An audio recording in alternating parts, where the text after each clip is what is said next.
Salut，je suis胡老师，bienvenue，大家好，我是胡老师，欢迎来到我的频道。Les caractères chinois, on l'appelle aussi hanzi. On sait que les hanzi peuvent avoir différents sens, mais saviez-vous que les hanzi peuvent avoir aussi plusieurs prononciations selon les contextes?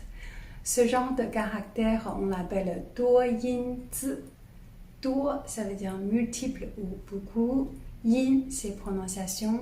Zi, ça veut dire caractère. Ces douyin-zi représentent environ 20% parmi les 2400 caractères recommandés si vous voulez pouvoir lire un journal en chinois. Heureusement, ce caractère douyin-zi, plupart d'entre eux, ce sont que les tons qui changent. Donc aujourd'hui, en deux séances, je vais vous résumer les 26 douyin-zi qu'on utilise dans la vie quotidienne. C'est parti. Le 14e caractère, c'est shu ou shu. Quand c'est 4e ton shu, c'est un nom, ça signifie les chiffres ou shuxue qui veut dire mathématiques. Exemple, 数学其实很有意思。数学其实很有意思。Ça veut dire, en fait, les mathématiques sont très amusants. En tant que verbe, c'est 3e ton qui veut dire compter, donc 数. Alors, on dit 数星星, ça veut dire compter les étoiles. Exemple, 小时候他经常数星星。小时候他经常数星星。Ça veut dire enfance, elle comptait souvent les étoiles. Ensuite, le mot 种 ou 种, donc c'est deux prononciations. Quand c'est 3e ton, 种, c'est un nom qui veut dire espèce ou variété ou race. Ou si c'est le 2e sens en tant que nom, c'est graine. Hein? Exemple, 秋天他爱采集种子。秋天他爱采集种子。Ça veut dire en automne, elle aime récolter des graines. Ensuite, 4e ton, 种. 种 ici, c'est un verbe qui veut dire semer ou planter. Exemple, 每年春天我都会种很多菜。每年春天我都会种很多菜。Ça veut dire chaque printemps, je sème beaucoup de légumes. Ensuite, le mot 说, 说, quand c'est cette prononciation, c'est un verbe qui veut dire parler. Exemple, 这个学生可以说6种语言。这个学生可以说6种语言。Ça veut dire cet élève peut parler 6 langues. Ensuite, la 2e prononciation, c'est 睡, 睡, 4e ton. On dit 说客, 说客, ça veut dire les lobbyistes. Exemple, 这个公司雇佣了很多说客。这个公司雇佣了很多说客。Ça veut dire cette entreprise a employé beaucoup de lobbyistes. Ensuite, le mot 美, il y a deux prononciations. Quand on le prononce 美, 2e ton, c'est un adverbe de négation. Hein? Ça veut dire un nom. Exemple, 今天下雨没有太阳。今天下雨没有太阳。Ça veut dire aujourd'hui, il pleut, il n'y a pas de soleil. Alors, en tant que mot de négation, je vous ai déjà expliqué dans la vidéo la négation en chinois. N'hésitez pas d'aller reconsulter pour réviser. Ensuite, la 2e prononciation, c'est mo. Mo, ici, c'est un verbe qui signifie confisquer ou inonder, submerger. Donc, quand c'est confisqué, on dit souvent 没收, 没收. Exemple, 他的手机被老师没收了。他的手机被老师没收了。Ça veut dire son téléphone portable est confisqué par le professeur. Ensuite, les 3 caractères, ils ont les mêmes prononciations. C'est de. Alors, ces 3 particules, j'avais déjà fait une vidéo pour vous expliquer comment employer et différencier les 3 de en chinois. N'hésitez pas d'aller consulter. Donc, on va regarder leur prononciation supplémentaire. Le premier, c'est Pour le de le plus utilisé, la deuxième prononciation, c'est di, deuxième ton, di确, ça veut dire en effet, en réalité, il est vrai que quelque chose. Exemple, 这次考试的确不难，这次考试的确不难。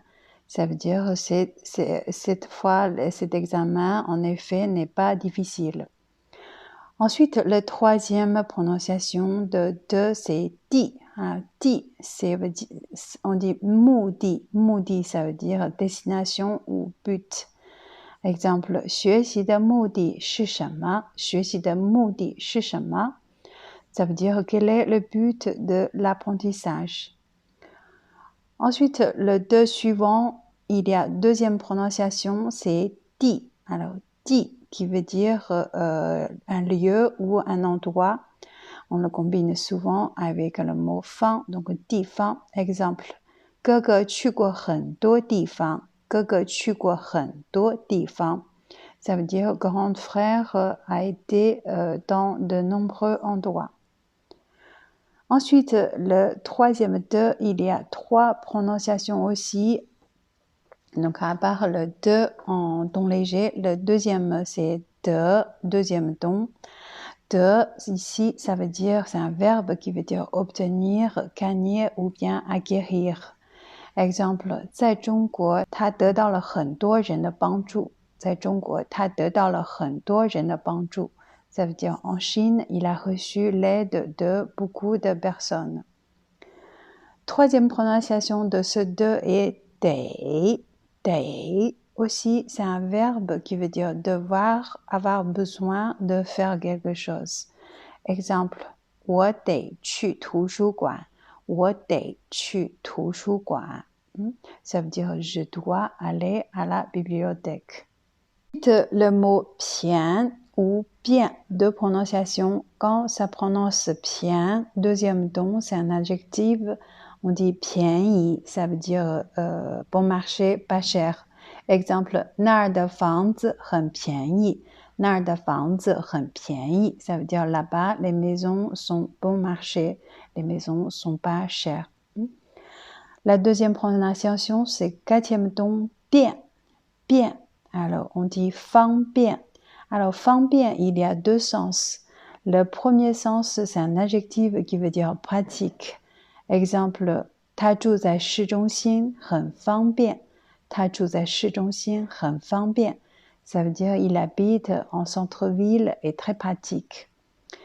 Et deuxième sens, c'est un verbe qui veut dire aller aux toilettes. Quand vous êtes à table, si pour éviter de dire directement aller aux toilettes, on dit souvent 我去方便一下，我去方便一下. Ça, c'est une autre façon de dire je vais aller aux toilettes. Ensuite, le mot 重, quand c'est le quatrième ton, on le prononce 重. C'est un adjectif qui veut dire lourde ou lourd. Exemple, 这块石头很重。这块石头很重. Cette pierre est très lourde. Et quand on le prononce deuxième ton, on dit 重, 重.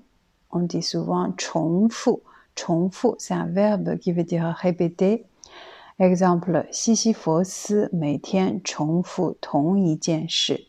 西西弗斯每天重复同一件事。Ça veut dire Sisyphe répète la même chose tous les jours. Ensuite, le mot 还, quand ça se prononce 还, deuxième ton, c'est un adverbe qui veut dire encore. Exemple, 他朋友还没来。他朋友还没来。Ça veut dire son ami n'est pas arrivé encore, n'est pas encore venu. Deuxième prononciation, c'est 还. C'est un verbe, on dit 还. C'est pour dire rendre ou retourner quelque chose. Exemple, 他们要去图书馆还书。他们要去图书馆还书。Ça veut dire ils vont aller à la bibliothèque pour rendre les livres. Ensuite, le mot 假 ou 假 de prononciation, quand c'est le troisième ton, 假, c'est un adjectif ou un adverbe qui veut dire faux ou artificiel. Exemple, 网络上有很多假新闻。网络上有很多假新闻。Ça veut dire beaucoup de fake news sur le web. Hein? Ensuite, quatrième don, tia, c'est un nom qui veut dire vacances ou congé. Alors, on dit 暑假 ou 寒假. Ces deux mots, on a déjà parlé, appris dans le système scolaire en Chine dans la vidéo précédente. Ensuite, le mot, il y a 3 prononciations. C'est cha. Quand c'est cha, premier don, c'est un nom qui veut dire différence. Donc, on dit souvent cha bie. Exemple, 这两本书有很大差别。这两本书有很大差别。Ça veut dire ces deux livres, il y a beaucoup de différences. Ensuite, quatrième don, cha. Cha, c'est un adjectif adverbe qui veut dire mauvais ou pas bon, écart ou inférieur à quelque chose. Exemple, 这儿的披萨很差。这儿的披萨很差. Ça veut dire les pizzas ne sont pas bons ici. Alors, il y a un autre sens, c'est pour dire écart ou inférieur, moins de quelque chose. Quand on avait appris exprimer l'heure, on a déjà appris, exemple, 现在差5分钟12点。现在差5分钟12点. Ça veut dire il est 5 minutes moins midi maintenant. Troisième prononciation, quatrième don, c'est premier don, c'est chai. Chai, on dit 出差. 出差, ça veut dire en déplacement. Exemple, 爸爸要去北京出差。爸爸要去北京出差. Ça veut dire papa va aller à Beijing en déplacement. Le dernier caractère, il y a 4 prononciations, c'est le mot 和. Le premier, quand c'est le deuxième don, c'est un mot de conjonction qui veut dire avec ou ensemble. 我和你, ça veut dire moi et toi. Ensuite, la deuxième prononciation, c'est 赫. Quatrième don, ici, ça veut dire 附和, ça veut dire s'associer au point de vue de quelqu'un. Ensuite, le troisième don, c'est un verbe, ça veut dire 和. On dit souvent 和面, farine, 和面, ça veut dire pétrir la pâte, mélanger la pâte, travailler la pâte. Exemple, 妈妈很会和面. 妈妈很会和面. Ça veut dire maman sait très bien faire pétrir la pâte. Quatrième prononciation, c'est deuxième don, 胡. Alors, c'est 胡. Alors, ici, c'est un terme qu'on employait quand on joue le jeu de mahjong. Donc, quand on a gagné, on dit 我胡了. Ça veut dire j'ai gagné. Voilà les 26 douyin-zi courants en chinois, des caractères qui ont plusieurs prononciations. Comme vous pouvez constater, la plupart des douyin-zi, ce sont juste les tons qui changent. Et parfois, les sens, ils ont un lien aussi. Je suis Hu Laoshi. Si c'est la première fois où vous regardez ma vidéo, cette chaîne Ni Hao Ma est pour but de vous aider à améliorer le chinois et découvrir davantage la culture chinoise. Si vous aimez ma vidéo, n'hésitez pas de mettre un like et partagez-la. Et surtout, abonnez-vous pour ne pas rater les news. À la prochaine. 下次见。